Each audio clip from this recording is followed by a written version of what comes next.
Spotify announces they are releasing Alex Cooper while simultaneously giving out a new $250 million deal to Joe Rogan. So that begs the question, has the podcast bubble burst or are we just getting started? I haven't even begun to peak. On the Alex Cooper front, in July of 2021, she signed a $60 million deal over the course of 3 years, which is a monster number. Coming off of the huge controversy and huge success of Call Her Daddy at Barstool, she gets a $20 million a year bag, pretty much a Godfather offer that she can't turn down. But that included an entire exclusive shift to the Spotify platform. No YouTube, no Apple, no nothing. Fast forward to today, those 3 years are up, and rather than renewing, they decided to let her audio go completely free. You can download Call Her Daddy on any audio platform, Apple, Spotify, Stitcher. If you're one of the weirdos that uses Stitcher or those other small ones, you can download the podcast there. They do, however, retain rights to the video platform. So you can only watch Alex and all her guests in video format on Spotify, which in my opinion is the direction everything is heading. Pretty much done are the days of only listening to a show on your commute or in the car or at the gym. Everybody's watching the podcast on the big screen now. So in my opinion, Spotify made a huge play for market share with Alex Cooper and Joe Rogan. They got it. They overtook Apple as the number one listening platform. Now they have all those new listeners who they'll probably retain.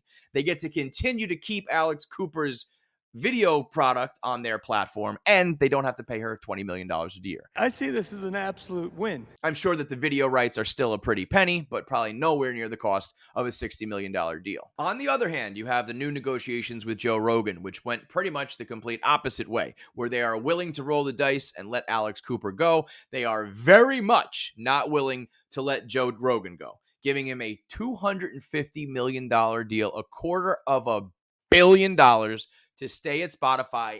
And there's a carve out that some video products, some property of Joe Rogan will actually be on YouTube, which is insane to me. Give a guy $250 million and he's still allowed to be on YouTube. Woo!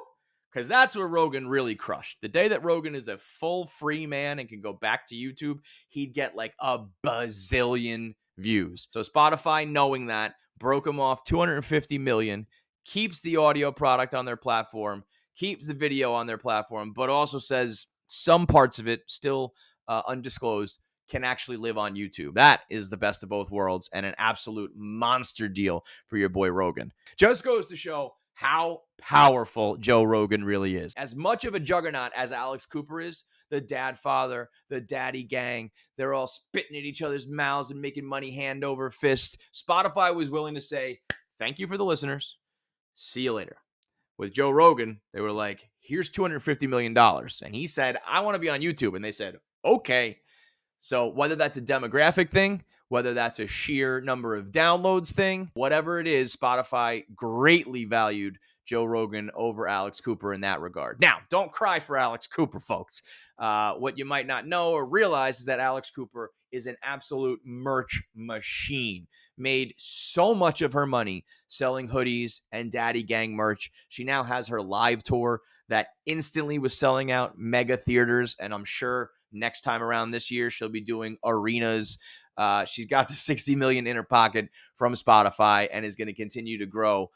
Not a problem for her. But the fact that Rogan was up and could have gone back to being a free man with his own IP and signed for $250 million and still gets to be on YouTube, that is a monster win. So what does that mean for you, the viewer, your favorite podcast or the podcast industry in general? Me, myself, I've been podcasting for 10, 12, 15 years. I've had a successful show, never sniffing the level of Alex and Joe Rogan, but I've been able to make a very nice career doing it for the last decade or so. So I've watched it go up and down and seen it all. From my perspective, the bubble has not burst.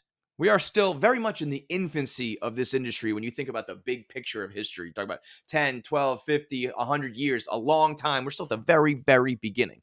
But what I do think is maybe over is the gold rush, that money grab of monster exclusive contracts and monster advertising deals from huge blue chip brands who were just throwing out money and did not care about the performance of the show. I think that might be over, but the popularization of the genre and the industry, I think is very much alive. You can't wake up in the morning without seeing a new podcast from a movie star or an athlete. I mean, every single person in the NBA has a podcast. It started out with, all the smoke with Barnes and Steven Jackson. Then Reddick got in the mix. And now you have Pat Bev and Roan. You've got KG and Paul Pierce. You've got Jeff Teague starts a show and turns out to be the funniest storyteller in the world. Rasheed Wallace has a show. Shaq just started his show. Like half of the basketball players have a podcast now. You got the movie stars, the Always Sunny guys start. And then Smartless comes in with Jason Bateman and Will Arnett. Now the Workaholics guys have a show. Monster names diving into the podcast world. I promise you that industry is alive and well. The Pat McAfees of the world will always be there. There are certain superstars with audience from their previous life that will thrive in the podcast and video podcast world.